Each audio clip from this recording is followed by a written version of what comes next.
Hi everyone, welcome to CP Commerce for You YouTube channel. This is useful for who are doing MBA, MCOM and all other commerce related students. Today we are discussing about the beta coefficient under risk and risk returns anamata.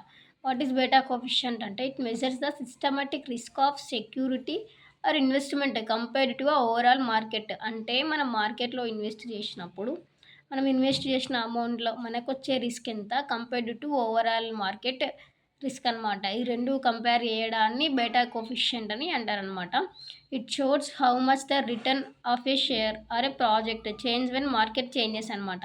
అంటే మనం invest చేసిన తర్వాతకి per షేర్‌కి ఎంత returns అనేవి మనకు వస్తున్నాయి అనే చేంజెస్‌ని compare చేస్తూ మార్కెట్ చేంజెస్‌కి చేసేదాన్ని బీటా కోఎఫిషియంట్ అని అంటారనమాట.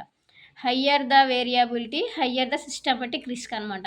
ఇన్ కేస్ మన వేరియన్స్ అనేది హయ్యర్‌గా వస్తే సిస్టమాటిక్ రిస్క్ అనేది కూడా హైగా వస్తదనమాట. ఇన్ కేస్ మన వేరియబిలిటీ అనేది లో ఉంటే సిస్టమాటిక్ రిస్క్ కూడా లోనే ఉంటదనమాట.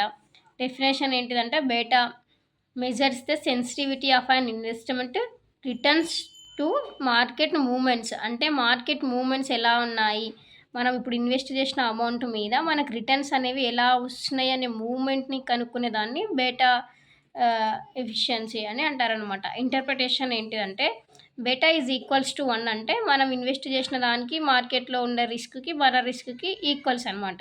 In case beta greater than 1 అంటే మన రిస్క్ అనేది హయ్యర్ అనమాట compared to the market risk. Beta less than 1 అంటే మన రిస్క్ అనేది లో అనమాట compared to the market risk అనేది ఎక్కువ ఉంటదనమాట. So beta is equals to 0 అంటే నో ఆపోజిట్ టు మార్కెట్ అనమాట. మనం బీటా కోఎఫిషియంట్ అన్నది 2 టైప్స్‌గా మనం క్యాలిక్యులేట్ చేయొచ్చు అనమాట. One is correlation, another one is regression అనమాట. Now entering into the first one, correlation. Correlation ఎలా ఫైండ్ అవుట్ చేస్తారంటే by using this formula RIM into standard deviation into 1 into standard deviation M by standard deviation M square అనమాట. Here RIM అంటే correlation coefficient between the returns of stock between returns of market index. Market stock చేస్తే RIM వస్తుంది అనమాట. Next ఆర్ఐ1 అంటే standard deviation of return of stock అనమాట, returns. Then market standard deviation M అనమాట. Standard deviation returns of market index ఎంత అని చెప్పి. Next M variance of market returns అనమాట. సో ఈ 3 అనేవి డైరెక్ట్ ఇంటూ చేసి మళ్ళీ డివైడెడ్ బై చేస్తే ఆన్సర్ అనేది మనకు కోరిలేషన్ ఎంత అని తెలుస్తుంది అనమాట. Correlation coefficient is equal to 0.8. Standard deviation of security returns is equals to 12. Standard deviation returns is equals to 16 అనమాట. Now we have to do it problem. 3 multiply చేయాలి కదా. So beta is equals to 0.8 into 12 into 10 divided by 10 square కదా, square అనమాట. 0.8 into 12 into 10 చేస్తే 96 divided by 100, 10 square అంటే is equals to 0.96 అనమాట. 0.96 అనేది 1 కన్నా less than. So beta is equals to less than 1 అంటే less security has lower systematic risk than market risk. అంటే lower risk అనమాట మనది compared to the market risk. Less risky compared to market risk అనమాట. Now entering into the regression అనేది మనకు data ఇస్తారు వాళ్ళు 2 years data, 2 years అంటే 5 years data ఇస్తారు. మార్కెట్ రిటర్న్స్ ఎలా ఉన్నాయి, సెక్యూరిటీ రిటర్న్స్ ఎలా ఉన్నాయి అని చెప్పి పర్సెంటేజ్ ఇస్తారనమాట. We have to calculate the beta coefficient. మన మెథడ్ యూజ్ చేసుకొని చేయాలి. నెక్స్ట్ రిస్కీ అనేది ఎలా ఉంది, హైగా ఉందా లోగా ఉందా అని చెప్పి we have to find out అనమాట. సో హియర్ ప్రాబ్లం అనేది XY మనకి ఇస్తారు, X అండ్ Y మనకు కనుక్కోవాలి. సేమ్ యాజ్ ఇట్ ఈజ్ మనం కనుక్కుంటాం కదా స్టాటిస్టిక్లో, సేమ్ అలాగా వీ హ్యావ్ టు క్యాలిక్యులేట్ అనమాట. నో హియర్ అంటే ఫస్ట్ XY కనుక్కోవాలి. ఈ రెండు ఎక్స్ ఇంటూ వై చేస్తే XY వస్తుంది. నెక్స్ట్ ఎక్స్ స్క్వేర్ అంటే ఎక్స్ని స్క్వేర్ చేస్తే ఎక్స్ స్క్వేర్ వస్తుంది. నెక్స్ట్ వైని వై స్క్వేర్ చేస్తే వై స్క్వేర్ అనేది వస్తుంది అనమాట.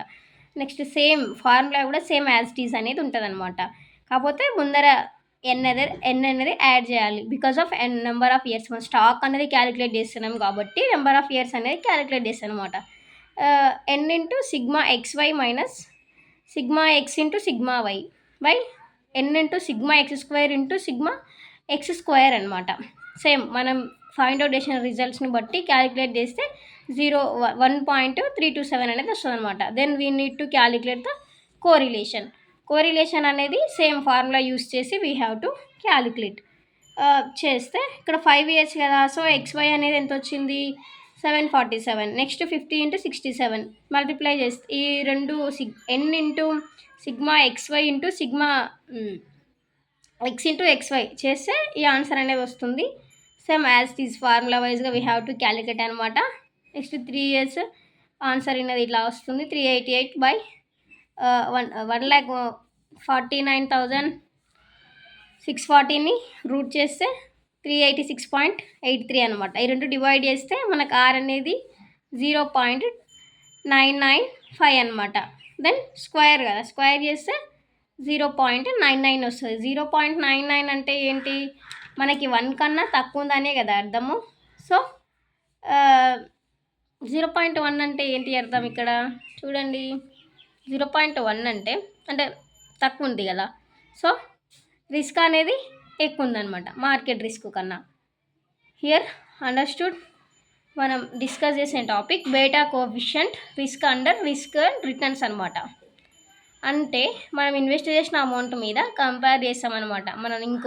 మనం ఇన్వెస్ట్ చేసిన దానికి మార్కెట్లో ఉండేదానికి రిజల్ట్స్ అనేవి ఎలా ఉన్నాయి అని చెప్పి కంపేర్ చేసేదాన్ని బేటా కోఎఫిషియంట్ అని అంటారు. 2 మెథడ్స్ ఉంటాయి. One is correlation, second one is regression.